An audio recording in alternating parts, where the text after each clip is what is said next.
Golden Throne mă numesc Eugen, iar astăzi filmăm un super episod în care voi trebuie să-l apreciați cu un like. Iar episodul se numește...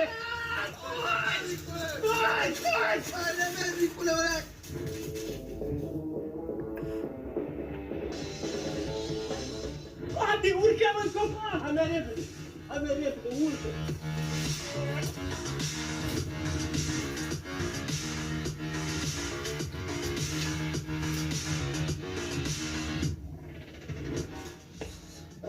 Aveți noroc că nu pot urca după voi. Dar lasă! Odată ce o să coborâți voi de acolo! De ce naiba ai făcut? Am cules doar 2 mere. De la el din copac? Nu, de la el din magazin. Și acum ce ne facem? Stai chill, Eugen, suntem vlogger. 24 de ore în copac nu o să ne fie nimic. 24 de ore zici? Ce, credeți că eu nu sunt la fel de creativ și ingenios ca și voi? Fiți atenți, o să vă pregătesc diverse challenge-uri. Dacă reușiți să le treceți, vă voi lăsa în pace.